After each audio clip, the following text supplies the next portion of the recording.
Welcome to the online platform of the captain Jile Singh academy. मैं Neeraj Bumrah biology की इस class में आप सभी का स्वागत करता हूं। हम एक क्लास पहले भी कर चुके हैं कंट्रोल एंड कोऑर्डिनेशन की, और उसी क्लास को फर्दर हम कंटिन्यू करेंगे आज।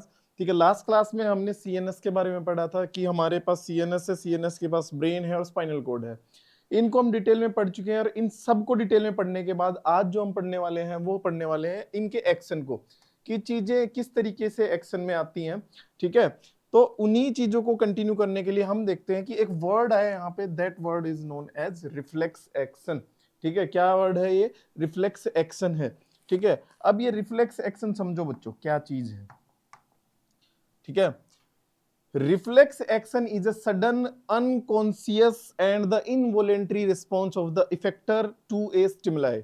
ठीक है, अब ये लाइन यहाँ पे एक वर्ड है स्टिमुलाई। लास्ट या प्रीवियस क्लास में हम एक चीज कवर कर चुके हैं कि स्टिमुलाई है ना, स्टिमुलाई किसी के लिए कुछ भी हो सकता है अगर हमारी बॉडी उसके रिगार्डिंग रिस्पॉन्स कर रही है तो। ठीक है, अगर हमारी बॉडी उस चीज के रिगार्डिंग रिस्पॉन्स कर रही है तो स्टिमुलाई कुछ भी हो सकता है। ठीक है, अब इस स्टिमुलाई के रिगार्डिंग जो रिस्पॉन्स लिया जाएगा, इस स्टिमुलाई के रिगार्डिंग जो कोऑर्डिनेशन किया जाएगा, वो हमारा है वो इनवॉलेंटरी, अनकॉन्शियस और एकदम से होगा। ठीक है, हमें पता भी नहीं होता। फॉर एग्जाम्पल, अगर इसी चीज को हम कंटिन्यू करें, एक एग्जाम्पल के तरीके से समझें, तो मान लो ये एक माचिस है। ठीक है, माचिस की तिल्ली अगर यूं हाथ पे लगा दी जाए तो एकदम से पीछे हाथ हटेगा। माचिस की तिल्ली अगर यूं हाथ पे लगा दी जाए तो एकदम से यूं हाथ पीछे हटेगा। अब इस पूरे घटनाक्रम में क्या हुआ, देखो माचिस की तिल्ली यहां टच हुआ तो इंफॉर्मेशन यहां से इस पूरे रास्ते को ट्रेवल करके यहां पे आई होगी। ठीक है, फिर यहां से वापस एक्शन लेने के लिए बोला गया होगा कि भाई वहां से हाथ हटा लो, कोई गर्म चीज है। ये जो एक्शन लिया किसके रिगार्डिंग, यहाँ पे स्टिमुलस क्या था, यहाँ पे स्टिमुलस थी वो माचिस की तिल्ली जो उसमें आग जल रही थी। वो हमारे लिए क्या है, वो हमारे लिए स्टिमुलस है। और उस स्टिमुलस के रिगार्डिंग मेरी पूरी बॉडी जिस तरीके से भी रिस्पॉन्स करेगी वो कोऑर्डिनेशन है। और ये जो एक्शन लिया गया, सडन एक्शन लिया गया, अनकॉन्शियस एक्शन लिया गया, क्योंकि सडन को एक्शन ही है। अगर तुम्हें पता नहीं है तो तुम बहुत जल्दी से बहुत फास्टली वहां से हाथ हटा दोगे। ठीक है, ये सडन एक्शन है, इनवॉलेंट्री है, क्योंकि अब इसमें कोई डायरेक्शन तो फिक्स है नहीं कि भी यहाँ उंगली पे आग लगी तो तुम हाथ को इधर ही लेके जाओगे, या फिर हाथ को यूं ही लेके जाओगे, या फिर इधर लेके जाओगे। भाई किसी भी डायरेक्शन, पीछे आगे किधर भी ले जाया जा सकता है, वो तो डिपेंड करेगा कहां से टच हुआ है, किस डायरेक्शन से टच हुआ है। तो सडन एक्शन है, इनवॉलेंट्री है, मेरे बस में नहीं था, और अनकॉन्शियस है, एकदम से हो गया, हम इसको कंट्रोल कर ही नहीं पाए।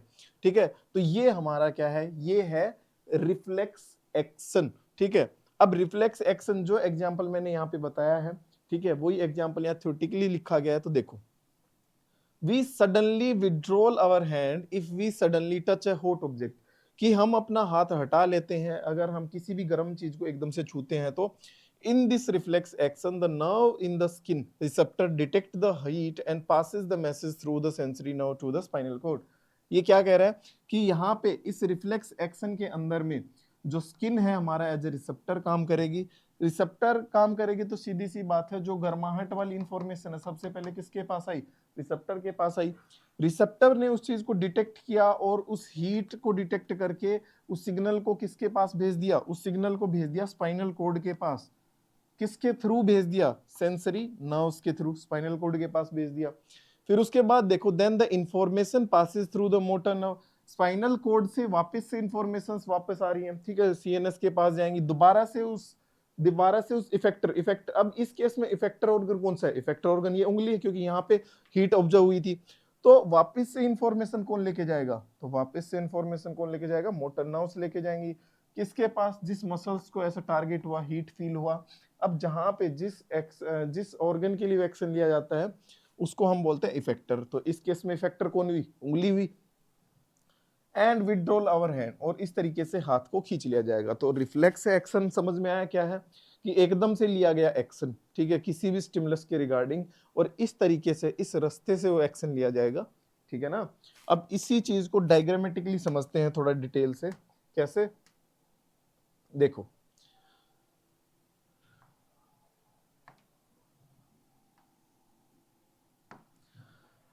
किसी ने मान लो, इस चीज को डायग्रामेटिकली क्लियर करेंगे अभी, रिफ्लेक्स एक्शन है क्या। अगर मान लो किसी ने हथौड़े से एकदम से हिट किया नी के ऊपर, घुटने के ऊपर, तो जैसे ही हिट करेंगे जैसे ही हिट करेंगे, मान लो नी था, अगर यहाँ पे एकदम से हिट किया तो ऑब्वियसली एक्शन तो कोई ना कोई होगा। अब जब जैसे ही हिट हुआ तो यहाँ पे कुछ ना कुछ होगा, पहले तो इसको इन्फॉर्मेशन पता होना चाहिए कि कोई ना कोई चीज टच में आई है। जैसे ही चीजें टच में आएंगी तो सबसे पहले इंफॉर्मेशन दौड़ के जाएगी स्पाइनल कोड के पास, और स्पाइनल कोड से फिर किधर जाएगी, ठीक है, स्पाइनल कोड से किधर जाएगी, मे बी अगर जरूरत हुई तो सीएनएस के पास चली जाएगी, नहीं जरूरत हुई तो यहीं से लौट जाएगी, ठीक है। अब जब स्पाइनल कोड के पास इंफॉर्मेशन आई है तो स्पाइनल कोड से वापस भी तो जाएगी, कहाँ जाएगी, जहां पे इफेक्ट हुआ है, ठीक है। इफेक्ट हुआ है, अब इफेक्ट हुआ है, मान लो नी के इस हिस्से में इफेक्ट हुआ है, तो जरूरी थोड़ी ना सिर्फ यहाँ की मसल काम करेंगी, मसल तो ओवरऑल को काम करना पड़ेगा, क्योंकि पाँव को पीछे खींचना है, तो सबके पास ऑर्डर आएंगे। यहां से सबसे पहले वो इंफॉर्मेशन किसने ली, वो इंफॉर्मेशन शायद रिसेप्टर ने ली होगी, और यहाँ पे रिसेप्टर कौन है, शायद स्किन है, ठीक है। यहाँ से इंफॉर्मेशन यहाँ सीधी सीधी गई, तो इंफॉर्मेशन ले जाने के लिए भी तो है, यहाँ पे कौन है, यहाँ पे कौन होगा, सेंसरी न्यूरॉन होगा, ठीक है। यहाँ पे फिर स्पाइनल कोड आ गई, स्पाइनल कोड से वापस इंफॉर्मेशन लौट के भी तो आई है, तो लौट के आई है तो कौन लेके आएगा, मोटर न्यूरॉन हो गए, और लौट के आई किसके पास है, जिस ऑर्गन को दिक्कत हुई है, तो यहाँ पे जिसको दिक्कत हुई है उसको हम एक और नाम भी दे देते हैं, दैट नेम इज इफेक्टर, ठीक है। तो इस तरीके से रिफ्लेक्स एक्शन परफॉर्म होता है एक बॉडी के अंदर। क्लियर है ना सभी बच्चों को, इस तरीके से एक बॉडी के अंदर में रिफ्लेक्स एक्शन परफॉर्म होगा। तो यहाँ पे दो एग्जांपल देके दो एग्जांपल रिप्रेजेंट करें हमने, जिनसे आपको समझ में आ गया होगा कि रिफ्लेक्स एक्शन क्या है। एक तो हाथ वाला एग्जांपल, जब उंगली पे एकदम से हीट ऑब्जर्व हुई, एक ये केस पैर पे, ठीक है। तो सेम सिमिलर ही काम करेगा, एक बार इंफॉर्मेशन को ले जाया जाएगा, फिर इंफॉर्मेशन को वापस एक्शन करने के लिए वापस लाया जाएगा। क्लियर है, देख लो इस डायग्राम को एक बार अच्छे से, फिर हम कंटिन्यू करते हैं आगे की क्लास।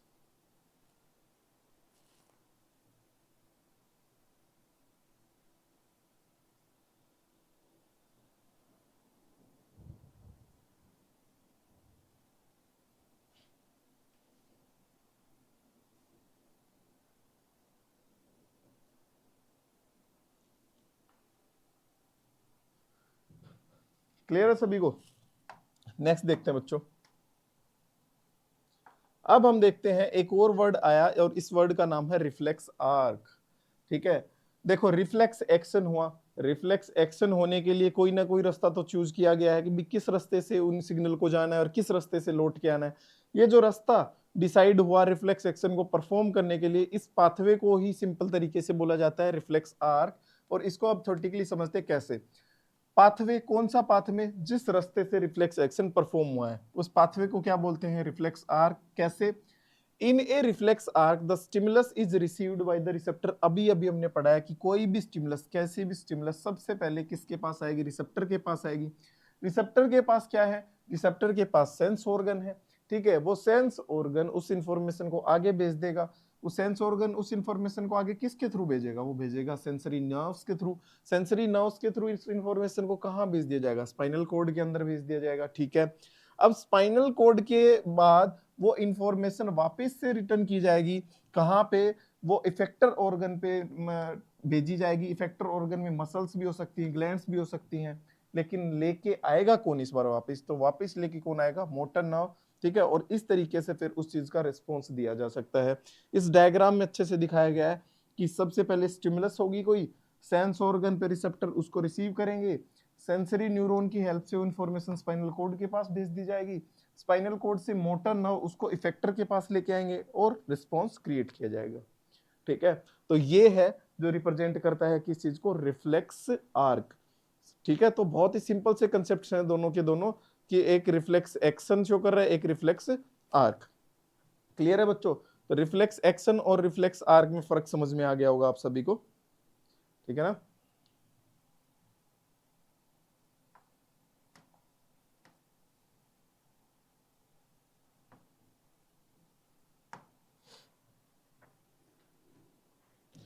अब ये देखो बच्चों, यहाँ पे एक एग्जाम्पल दिया गया है, ठीक है। इस एग्जाम्पल में क्या, मस्कुलर मूवमेंट दिखाई गई है, मस्कुलर मूवमेंट, और वो भी किसके कंट्रोल से, नर्व कंट्रोल के। कैसे, हमारे पास एक मसल टिश्यू है, और इस मसल टिश्यू में भैया ढेर सारे हैं फिलामेंट्स, ठीक है।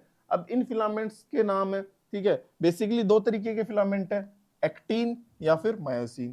क्लियर है, वैसे तो प्रोटीन है, ठीक है, लेकिन फर्दर आप बड़ी क्लासेस में इसके बारे में डिटेल से पढ़ेंगे 11th क्लास में। अभी के लिए याद रखिए कि फिलामेंट है, एक्टिन और मायोसिन इनके ऊपर है।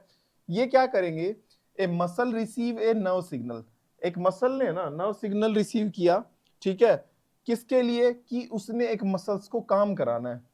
अब इस परफॉर्मेंस में सबसे पहले क्या, कि कैल्शियम आयन आएंगे, किधर आएंगे, मसल सेल के अंदर आएंगे, जिसकी वजह से एक्टिन और मायोसिन फिलामेंट है ना एक दूसरे पे स्लाइड करना स्टार्ट कर देंगे। मतलब एक दूसरे, यहाँ एक्टिन या फिलामेंट ये होते हैं एक दूसरे अल्टरनेट वे में, तो एक दूसरे के ऊपर स्लाइड करना स्टार्ट कर देंगे, जिसकी वजह से मसल कॉन्ट्रैक्ट होना शुरू हो जाएगी, और इसी मसल कॉन्ट्रैक्शन की वजह से वो मसल मूवमेंट कर पाएगी। ठीक है, फॉर एग्जाम्पल मेरे हाथ है, मेरे हाथ की मूवमेंट करानी है, फॉर एग्जाम्पल मैंने यूं करानी है मूवमेंट, तो यहाँ पे मसल कॉन्ट्रैक्ट हो रही है। मसल कॉन्ट्रैक्ट होने के लिए एक्टिन फिलामेंट ने काम किया, एक्टिन फिलामेंट को काम करने के लिए कैल्शियम आयन चाहिए होते हैं। लेकिन बात इतनी सी नहीं है, बात इतनी सी नहीं, ये तो सिर्फ यहाँ का मैकेनिज्म था। अब ये सारी चीज यहाँ तक भी पहुंचानी है भैया, यहाँ तक CNS तक। अब जब ये ही तो डिसाइड करेगा कि एक्शन परफॉर्म करना है कि नहीं करना, यहां तक पूरे रास्ते में कौन कौन आया वो देख लेते हैं।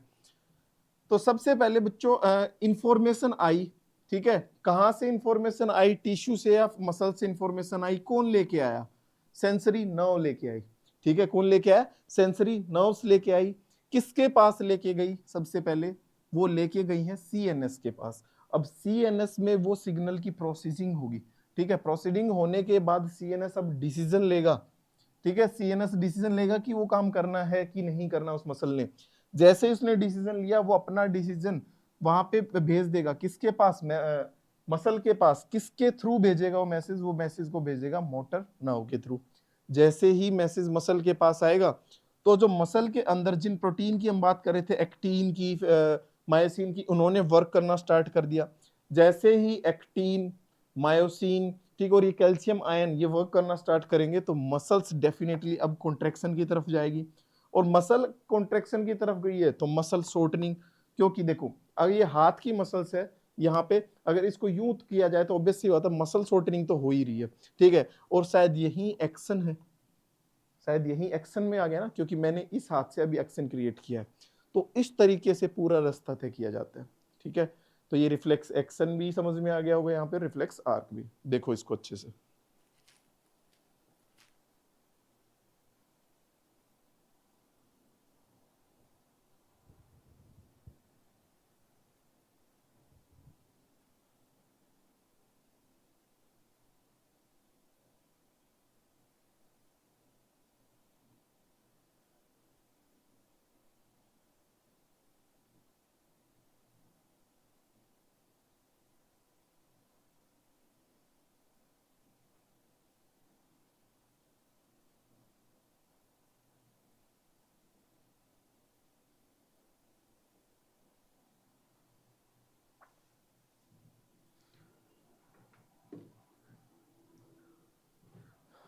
ठीक है बच्चों, समझ में आ गई ना। तो हम कंटिन्यू करते हैं आगे क्लास को।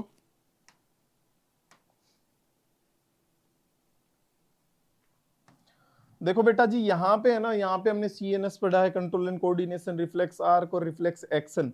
एनिमल के अंदर एक टॉपिक और बचता है, और उस टॉपिक का नाम है एंडोक्राइन सिस्टम। उस टॉपिक का नाम क्या है, एंडोक्राइन सिस्टम। ठीक है, ये जो टॉपिक है ये हम सेपरेटली पढ़ेंगे। एंडोक्राइन सिस्टम का जो टॉपिक है हम सेपरेटली एक पूरी क्लास इस पे लगाएंगे। ठीक है, इसीलिए आज के जो टॉपिक है उसमें हमने CNS कंप्लीट कर लिया, CNS के साथ साथ हमने बाकी के जो रिफ्लेक्स एक्शन और आर्क हैं वो भी कंप्लीट कर लिए, और इसके साथ आज जो हम प्लांट पोर्शन को भी कवर कर लेंगे। ठीक है ना, क्योंकि इस वाले पोर्शन के लिए हम स्पेशल एक अलग से क्लास लगाएंगे। ठीक है, तो आज प्लांट पोर्शन भी इंक्लूड रहेगा आपकी क्लास में। तो यहां तक आपका जो एनिमल पोर्शन था, अब हम स्टार्ट करते हैं प्लांट पोर्शन। ठीक है, अब हम स्टार्ट करते हैं प्लांट पोर्शन। देखो बच्चों, कोऑर्डिनेशन इन प्लांट्स की बात की जाए, कोऑर्डिनेशन इन प्लांट्स की बात की जाए तो देखो लिविंग तो है प्लांट, इतनी तो छोटी है, और कोई लिविंग किसी स्टिमुलस के रिगार्डिंग रिस्पॉन्स ना करे ऐसा नहीं हो सकता, क्योंकि लिविंग की फितरत है कि वो रिस्पॉन्स करेगा ही करेगा। ठीक है, अब सवाल ये आता है कि चलो ठीक है सर, लिविंग रिस्पॉन्स करते हैं, अगर मैं प्लांट को ऐसे थप्पड़ मारूं जाके तो क्या प्लांट मूवमेंट करेगा या प्लांट लोकोमोशन करेगा? सवाल तो पहला तो यही है कि लोकोमोशन और मूवमेंट में क्या फर्क है। लोकोमोशन एंड मूवमेंट में क्या फर्क है, ठीक है। क्योंकि अगर मैं ये थप्पड़ किसी इंसान की तरफ करूं तो डेफिनेटली वो यूं करेगा, यूं करेगा, कुछ ना कुछ, लेकिन यही थप्पड़ अगर प्लांट की तरफ किया जाए तो ऐसा कोई भी एक्शन नहीं लेने वाला। तो क्या हम यहाँ ये मान ले कि प्लांट जो है वो नॉन लिविंग है, रिस्पॉन्स तो कर नहीं रहे, ठीक है? नहीं, ऐसा नहीं है, क्योंकि प्लांट बच्चों मूवमेंट शो करते हैं, ठीक है, ना कि लोकोमोशन, ठीक है। अब लोकोमोशन और मूवमेंट में क्या डिफरेंस है, ये आपके लिए घर से एक क्वेश्चन है, ठीक है। आप इसको सोल्व आउट करेंगे और मुझे आंसर बताएंगे इस चीज का। मैं अभी के लिए आपको सिर्फ इतना बता रहा हूं कि प्लांट है ना, वो मूवमेंट शो करते हैं, लोकोमोशन शो नहीं करते। तो हमारे अंदर तो समझ आ गया कि जी CNS है, ठीक है, PNS है, उसके भी टाइप है, ANS है, उन सब ने कंट्रोल कर लिया, और कुछ नहीं तो बचा कुछ एंडोक्राइन सिस्टम है, ठीक है, उसके बारे में अभी पढ़ा नहीं है, नेक्स्ट क्लास में हम पढ़ेंगे। लेकिन इनके अंदर भी ऐसा कुछ है, इनके अंदर ब्रेन है, इनके अंदर स्पाइनल कोड है, क्योंकि हमारे एनिमल के अंदर तो यही सब चीजें कंट्रोल कर रही है। जी नहीं, यहाँ पे ऐसा कुछ भी नहीं है, लेकिन फिर कैसे कंट्रोल हो रही है चीजें, तो वही सब तो हमने इस क्लास में पढ़ना है। तो देखो कैसे करते हैं वो सारी चीजें कंट्रोल। तो जब control and coordination in plants की बात आए तो बच्चों, कंट्रोल एंड कोऑर्डिनेशन प्लांट्स के अंदर बेसिकली केमिकल सब्सटेंस से होते हैं, ठीक है, केमिकल सब्सटेंस से होता है। और केमिकल सब्सटेंस को हम बोलते हैं प्लांट हार्मोन या फिर फाइटो हार्मोन, ठीक है, प्लांट हार्मोन या फिर फाइटो हार्मोन। ये ही चीज है जो रिस्पॉन्सिबल है control and coordination in plants, ठीक है। कैसे, देखो, डोरमेसी एक नाम आया। डोरमेसी क्या, एक ऐसी स्टेज है डोरमेसी जब रेस्टिंग और इनएक्टिव कंडीशन किसकी, अगर सीड की बात करें तो, ठीक है, सीड की, बेसिकली हम सीड का एग्जांपल लेते हैं। एक सीड है, ना तो वो ग्रो कर रहा, ना वो खराब हो रहा है, ठीक है, वो चला गया है इनएक्टिव स्टेज में, रेस्टिंग स्टेज में, ठीक है, क्योंकि मेटाबॉलिक एक्टिविटी जो है ना उसके अंदर वो स्टॉप हो गई है। ये है डोरमेसी, ठीक है। अब इस डोरमेसी को समझने के साथ साथ हम ये देखें कि ऐसा हो क्यों रहा है, इस डोरमेसी में ऐसा हो, ये डोरमेसी कंडीशन आई क्यों रही है, और फिर आ रही है तो फिर वो चीज जिंदा कैसे है। तो वो बेसिकली जिंदा है इनकी वजह से, ठीक है। क्योंकि अभी अभी हमने बोला प्लांट हार्मोन, फाइटो हार्मोन बहुत मेजर रोल प्ले करते हैं किसी की भी मेटाबॉलिक एक्टिविटी में, खासकर प्लांट्स में, क्योंकि जिनका नाम ही फाइटो है तो मतलब ये वो हार्मोन है जो आपको सिर्फ और सिर्फ प्लांट्स में देखने को मिलेंगे। कितने हैं? 5 हैं भाई, ठीक है ना। 5 हॉर्मोन्स हैं जो प्लांट हार्मोन के नाम से जाने जाते हैं। कौन कौन से? ऑक्सीन है, गिबरलिन है, साइटोकाइनिन है, एब्सिसिक एसिड है, एंड इथाइलिन है, ठीक है।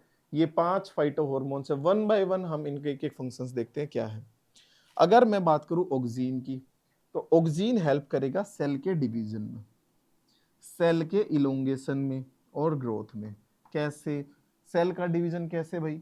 मान लो एक सेल थी, एक सेल से 2 सेल, ये है सेल का डिवीजन। 2 से 4 सेल, ये भी सेल का डिवीजन है, ठीक है, इन सब में हेल्प करेगा। अब सेल इलोंगेशन की बात की जाए तो सेल इलोंगेशन मतलब सेल का साइज इंक्रीज हो रहा है। राउंड सेल थी फॉर एग्जांपल, इस तरीके का अगर शेप बना लेती है कोई सेल। ग्रोथ में डेफिनेटली ग्रोथ ही है अगर कोई चीज साइज में बड़ी हो रही है तो ऑक्सीन बेसिकली इन सब चीजों में हेल्प करता है, सेल डिवीजन में, सेल इलोंगेशन में एंड ग्रोथ में। उसके बाद देखते हैं हम गिबरलिन।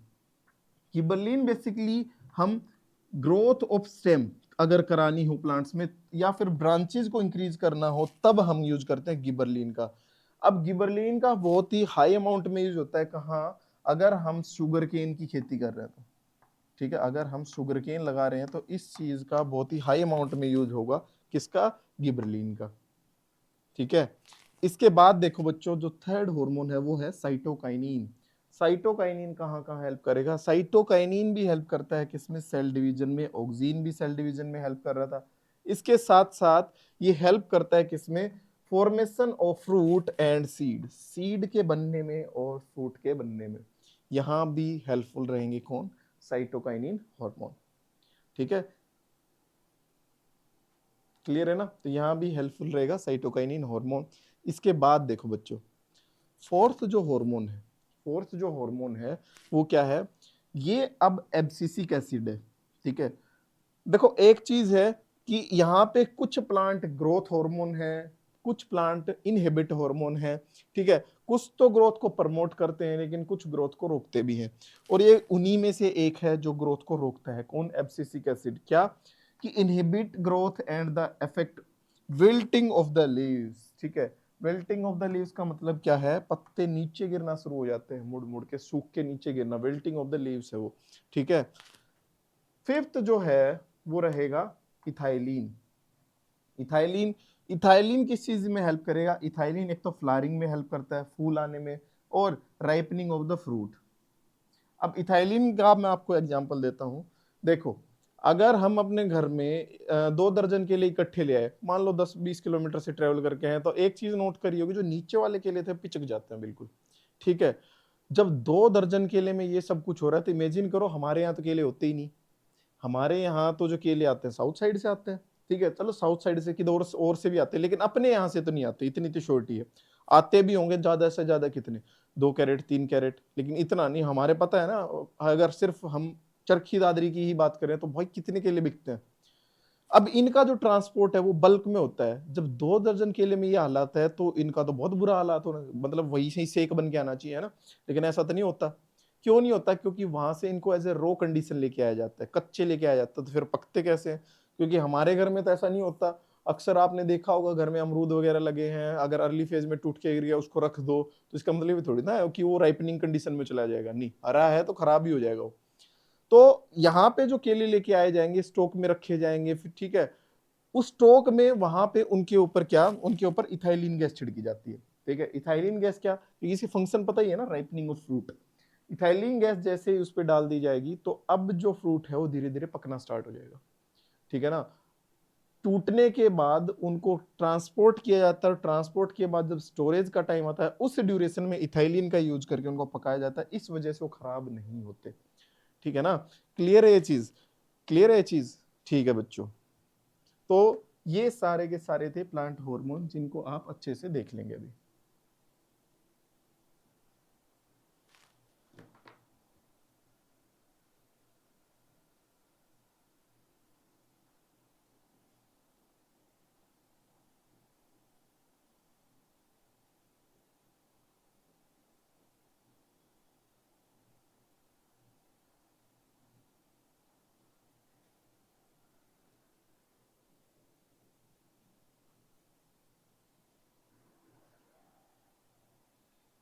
क्लियर है बच्चों? नेक्स्ट चलते हैं हम।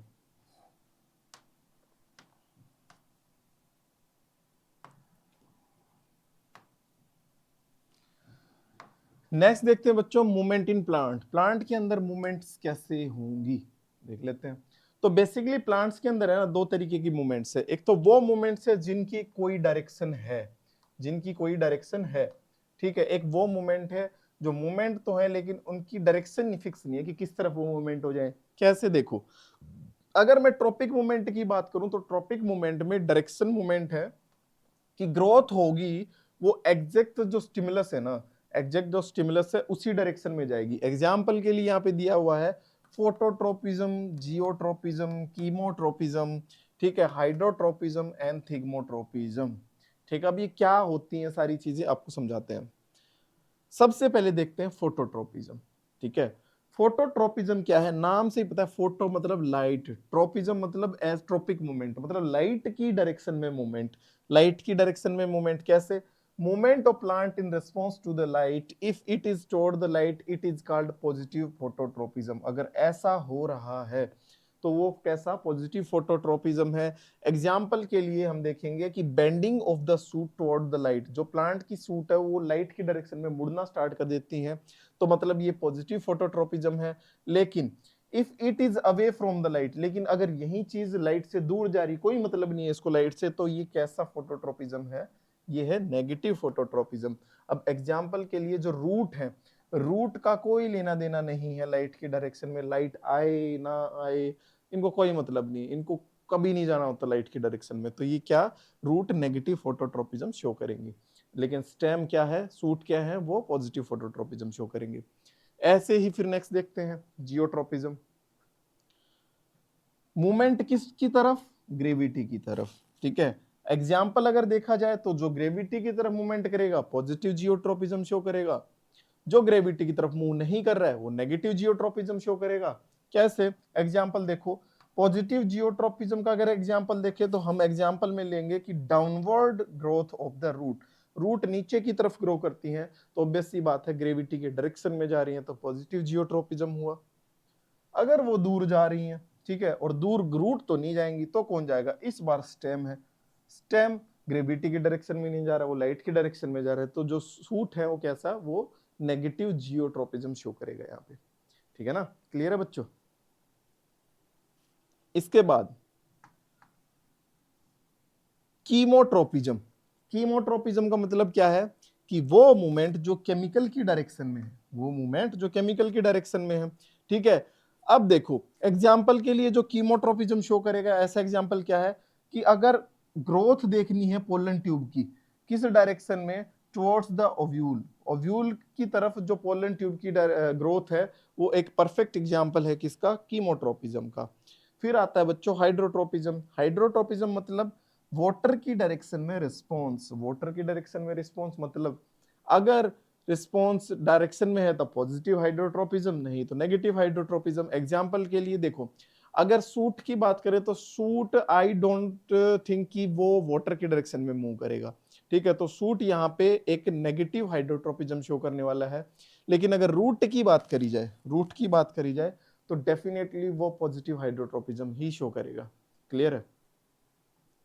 इसके बाद देखो बच्चों थिग्मोट्रोपिज्म, थिग्मोट्रोपिज्म क्या है? Is a movement of plant toward the response to the touch of the object. आप प्लांट को टच करोगे और उस डायरेक्शन में अगर वो रिस्पॉन्स कर रहा है तो वो कौन सी प्रोसेस है? थिग्मोट्रोपिज्म की है। जैसे कि एग्जाम्पल के लिए climbing part of the plant, plant के अंदर किसी भी चीज पे क्लाइंब चढ़ने के लिए जो पार्ट्स है वो कैसे? टेंड्रिल है, grow toward the sport and wind around it, वो किस लिए बने हैं? कि वो ग्रोथ करने के लिए, ठीक है, वो किसी चीज को ग्रो कराने के लिए, स्पोर्ट करने के लिए बने हैं। तो इस तरीके की चीजें क्या है? थिग्मोट्रोपिज्म में शामिल होती हैं, ठीक है। क्लियर है? तो ट्रॉपिक मूवमेंट आपको समझ में आ गई होंगी, आई होप सो। लेकिन अब सवाल आता है कि नेस्टिक मूवमेंट का क्या? तो एक बार तो ट्रॉपिक मूवमेंट देख लो आप लोग।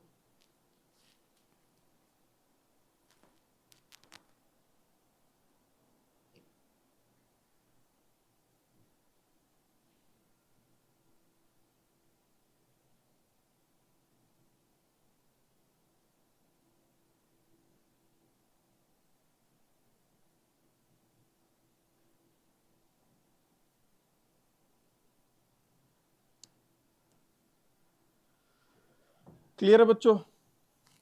नेक्स्ट चलते हैं।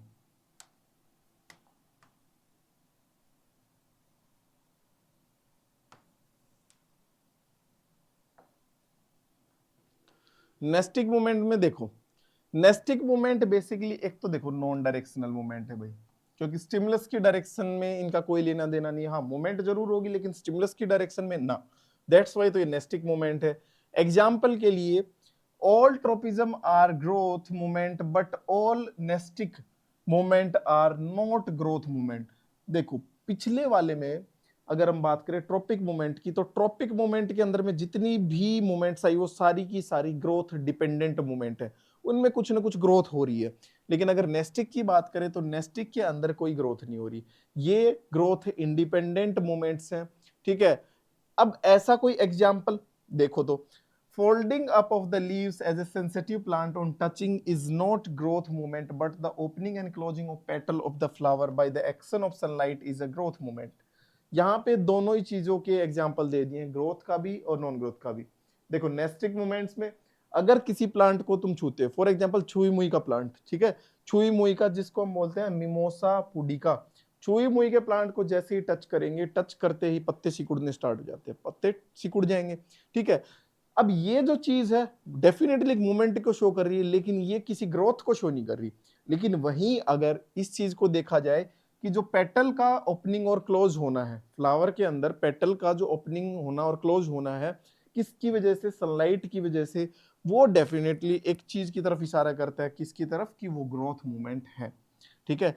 तो इस तरीके से हम समझ सकते हैं नेस्टिक मोमेंट्स को और ट्रॉपिक मोमेंट को। ठीक है, तो आज की ये क्लास में हम इतना ही पढ़ेंगे। नेक्स्ट जो हमारी क्लास रहेगी उस क्लास में हम पढ़ेंगे एंडोक्राइन सिस्टम। ठीक है, तो यहां तक मैं उम्मीद करता हूं आप सभी को बड़े अच्छे से समझ में आ गए होंगे ये टॉपिक। नोट्स नहीं बनाए हैं तो आप नोट्स भी बना सकते हैं यहाँ से। कुछ भी अगर डाउट है तो आप डाउट भी ले सकते हैं इन क्लासेस के रिगार्डिंग। असाइनमेंट आपको डेली प्रोवाइड करा दिए जाएंगे, जो भी क्लास होगी उसके रिगार्डिंग असाइनमेंट आपको मिलेगा। मैं उम्मीद करता हूं कि आप वो असाइनमेंट बड़ी ईमानदारी से करेंगे। ठीक है, तो आज की क्लास को खत्म करते हैं। थैंक यू सो मच, मिलते हैं अगली क्लास में।